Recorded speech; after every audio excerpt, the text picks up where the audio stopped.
Don talks Hindi podcast clips channel पे आपका स्वागत है। एंजॉय कीजिए, सीखिए और स्मार्ट बनिए। एक नॉर्मल इंडियन को, एवरेज इंडियन को जो मेरी एज का है या जो मेरे से छोटे हैं या जो इस एज में है जिनको पता ही नहीं है क्या है, तो एक बार आप वास्तुशास्त्र एक्सप्लेन कर दो जल्दी से। देखो, जो भी चीज जहां पर डायरेक्शन है, मैं आपकी तरफ देख रहा हूं, ये एक डायरेक्शन है। इस डायरेक्शन का एक रोल प्ले है। उस रोल प्ले को समझना वास्तुशास्त्र है। सबसे आसान भाषा में समझने वाली बात, फॉर एग्जाम्पल कि मैं आपकी तरफ, ऑडियंस की तरफ देख रहा हूं, लेकिन मैं इस तरफ देख के बात कर रहा हूं, तो किसी को भी ऐसा लगेगा कि ये डिस्कनेक्टेड है। हाँ, ये इस डायरेक्शन का एक रोल है। तो वास्तुशास्त्र किस बारे में बात करता है कि हमारी कुल मिला के 16 दिशाएं हैं, 4 मुख्य दिशाएं जिनको हम जानते हैं, नॉर्थ, साउथ, ईस्ट और वेस्ट। हर दिशा का अपना एक एट्रीब्यूट होता है या गुणधर्म जिसको हम बोलते हैं, वो होता है। उसमें कुछ इफेक्ट होने से या कुछ काम करने से अलग अलग तरीके के इंपैक्ट्स आपकी लाइफ में आते हैं। Got it. उसको वास्तुशास्त्र कहा जाता है। टेक्निकली वास्तुशास्त्र नाम का कोई सब्जेक्ट एग्जिस्ट नहीं करता। आर्किटेक्चर एग्जिस्ट करता है। हमारे यहाँ का एक ग्रंथ है जिसको कहते हैं शिल्प शास्त्र। ठीक है। शिल्प का मतलब होता है पत्थर। आपने सुना भी होगा कि पुराने जमाने में शिल्प पड़ा है वहां पर, या शिलान्यास कर दो, इस तरीके के शब्द आपने सुनेंगे। तो शिल्प या शिला मतलब एक पत्थर। शिल्प शास्त्र में बताया गया कि पत्थर का इस्तेमाल करके ऐसी जगह को बनाना जो जगह रहने लायक होती है या व्यापार करने लायक होती है। एक राजा का किला, एक व्यक्ति का घर, उस पत्थर की कैसी बनावट करी जाए कि वो आपको अलग अलग तरीके के सिम्टम देना स्टार्ट करे। इसमें एनर्जीज का रोल होता है। एनर्जीज का रोल होता है। फॉर एग्जाम्पल, अगर आप किसी एक मूर्ति को देखते हो, आप किसी मंदिर में जाते हो, तो है तो वो एक पत्थर, लेकिन उसको इस तरीके से बनाया गया है कि वो आपसे बात करने लगती है, वो आपको एक दिशा देने लगती है, फील होती है वहां yes, पे एनर्जी। वो वहां पे जाके कि जैसे अब हम वैष्णो देवी जा रहे हैं, अब वहां पे जाके जो एनर्जीज फील हो रही हैं वो एक अलग चीज होती है। हाँ। तो आप जब वैष्णो देवी जाओगे, आप जैसे उस केव में एंटर करते हो, देखो उससे पहले का जो सिनेरियो होता है वैष्णो देवी से पहले का, जब तक आप नहीं पहुंचे ना जर्नी पे, वो आपके लिए एक टूर है। एज सुन एज आपने सफर शुरू किया, आपके मन में ये बात आती है कि मैं कहीं और हूं। हाँ। और जब आप ऊपर जाते हो, पहुंचते हो, तो केव में एंटर करते हो, तो आपकी फीलिंग अलग हो जाती है। गुफा में एंट्री होते ही वो अलग से फील होती है। यू फील एनलाइटेंड कि यार ये क्या है। और आप वहां वैसे देखोगे तो कुछ लोग बोलेंगे है तो पत्थर ही, हाँ, लेकिन वो पत्थरों की शेप, वो जगह का ऑरा, वो इन्वायरमेंट, ये सब वास्तु है। तो कोई भी जगह अपने दिशा के अनुसार वहां पर क्या काम हो रहा है, ये वास्तु है। हमारे शास्त्र, शिल्प शास्त्र से धीरे धीरे करके ग्रीक में ये गया, फिर वहां से कन्वर्ट होता हुआ ये आर्किटेक्चर बन गया, जिसको हम कहते हैं कि जो लोग कहते हैं मॉडर्न आर्किटेक्चर। तो उसमें लोगों ने सिर्फ इस बात का ध्यान दे दिया कि एस्थेटिक्स क्या है, एक चेयर यहां से यहां दूर कैसे होनी चाहिए। चलो मैं आपको एक छोटा सा और एग्जांपल देता हूं।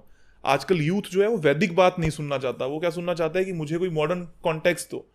अगर मैं आपको ये बोलता हूं कि कोई लोग कंपनी में काम कर रहे हैं, उस कंपनी में बैठे हुए वो एक लैपटॉप पे बैठे हैं, लेकिन अगर वो इस तरीके की चेयर पर बैठ जाएं, इस तरीके की फेसिंग कर लें, आसपास कुछ नोट्स लगा लें, आसपास कुछ बढ़िया बढ़िया सा चीजें लिख कर लगा लें, तो एक मोटिवेशनल स्पीकर आके बोलेगा कि उसका इन्वायरमेंट चेंज हो रहा है, इसका मतलब वो ग्रो करेगा। हाँ। एक माँ जब बनने वाली होती है, एक स्त्री जब माँ बनने वाली होती है, तो उसके कमरे को सजा दिया जाता है कि यार कल को बच्चा इंपैक्ट करेगा। ये सब वास्तु की टेक्निक ही तो है। इनको लोग फॉलो करेंगे, कहेंगे कि ये मॉडर्न है। हम भी तो यही बात कह रहे हैं। हम ये कह रहे हैं ये मॉडर्न नहीं है, ये वैदिक। Correct, perfect. सो जैसे अकॉर्डिंग टू वास्तु हमारे बहुत सारी चीज़ों के नेगेटिव होते हैं और पॉजिटिव्स होते हैं। तो अगर सपोज मैं कुछ भी चीज़ चेंज कर देता हूँ तो उसके नेगेटिव इम्पैक्ट्स भी आने लग जाते हैं। हाँ, नेगेटिव ये कह सकते हो आते हैं। जैसे फॉर एग्जांपल, वास्तु ये कहता है कि कुछ दिशाओं में किचन होनी चाहिए, कुछ में टॉयलेट होनी चाहिए, कुछ में रूम होने चाहिए।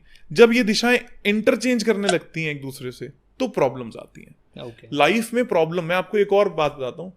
किसी की जिंदगी में कभी भी प्रॉब्लम आई होगी, उसने अपने घर में उससे जस्ट 3 महीने पहले चेंज जरूर किया होगा। मैं बहुत सेटिंग्स बदलता हूँ अपने ऑफिस की। तो ये एक बहुत ही सच की बात है। आप फिर अपनी ऑडियंस को या लोगों को जब ये बात बोलोगे कि जिसकी लाइफ में जब भी प्रॉब्लम आई हो, वो सिर्फ घूम के देखे उसने अपने घर में क्या चेंज किया। अगर उसने चेंज नहीं किया तो उसकी लाइफ में बदलाव नहीं आएगा, जो एक कांस्टेंट बदलाव है। मान लो मैं कॉलेज में जा रहा हूं, कल को मेरी जॉब लग रही है, नहीं लग रही, ये एक नॉर्मल सी चीज होगी। लेकिन एक लाइफ के फ्लो का टूटना या एक्सट्रीम अच्छा होना, ये दोनों बातें आपके घर या ऑफिस में आए हुए बदलाव के कारण ही होंगी, अदरवाइज किसी में नहीं। इससे भी चेंज हो जाता है कि सपोज मेरा कोई एक स्टाफ इधर बैठ के काम कर रहा है और मैंने बस आउट ऑफ नोवेयर मेरे को लग रहा है कि यार थोड़ा एम्बियंस सही नहीं है, मैंने उसकी सेटिंग बदल दी तो चीज़ों पे फर्क आएगा। प्रोडक्टिविटी पे डिफरेंस आएगा, उस स्टाफ की भी और आपकी भी। फॉर एग्जाम्पल आपका सेल्स का गया है हाँ और आपके लिए सबसे इंपॉर्टेंट हो गया जो सेल कर रहा है, आपने उसको पहले गलत डायरेक्शन में बिठा रखा था, आप सही में बिठा दिया। आप बोलोगे यार मैंने ऐसा कुछ नहीं किया, लेकिन सेल बहुत बढ़ गई है, हाँ। उसकी प्रोडक्टिविटी बढ़ गई है। आपके ऑफिस में एम्प्लॉय आया, उसका काम करने का मन नहीं करता। तो इसी चीज से हम व्यापार बढ़ाते हैं। मैं कई बार अपने टॉक्स में बात बोलता हूँ कि यूथ है या इंस्टाग्राम पर जो लोग बैठे हैं उनके पास क्वेश्चंस बहुत हैं, लेकिन वो सीखना नहीं चाह रहे। मैं हमेशा ही बात बोलता हूँ, मेरे यूट्यूब पे फ्री सेशंस पड़े हैं, जाओ और सीखो और अप्लाई करो। अगर आपको रिजल्ट ना मिले तो मैं यहाँ पर बैठा हूँ, आप मेरे को इंस्टाग्राम पे ब्लंटली रील बनाकर टैग करो कि जी मैंने ये किया और मुझे रिजल्ट नहीं मिले।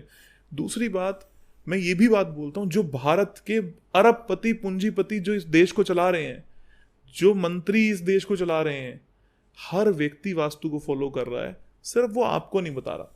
बहुत सारी दुनिया है, अमेरिका में लोग, सिंगापुर में लोग, दुबई में लोग, ग्रीक में लोग, हर जगह वास्तुशास्त्र को फॉलो करते हैं, अपने अपने टर्म्स दे दिए। पूरा चाइना करता है, पूरा जापान करता है। लेकिन हमारे यहाँ की सबसे बड़ी प्रॉब्लम पता है क्या है? हमारा यहाँ का यूथ ये बात पूछता है कि जी अमेरिका इतना सक्सेसफुल क्यों है, वहां पर तो कोई वास्तु फॉलो नहीं करता। अबे तुम जा तो आओ, गो देयर, आस्क पीपल। वहां का व्हाइट हाउस देखो कैसे प्लान हुआ है, वहां की चीजें देखो कैसे प्लान हुई है, आपको पता लगेगा कि उसमें, मैं ये नहीं कह रहा कि इंडियन साइंस वास्तुशास्त्र का टर्म इस्तेमाल किया गया है, हाँ, बट क्या आपको उसके लॉजिक देखने को मिले हैं? यस, आपको मिलेंगे। पूरा चाइना फेंगशुई पे यकीन करता है, पूरा सिंगापुर फेंगशुई प्लस वास्तुशास्त्र पे यकीन करता है, पूरा दुबई वास्तुशास्त्र पे यकीन करता है। अब मैं वहां के बहुत सारे शेख हैं, उनके लिए मेरे को काम करने का मौका मिला, बहुत बड़े बिजनेसमैन है, काम करने का मौका मिला। वो इसी साइंस को फॉलो करते हैं, लेकिन कोई अपने आप को एंशियंट हीलर बोल रहा है, कोई अपने आप को वैदिक हीलर बोल रहा है, कोई कुछ।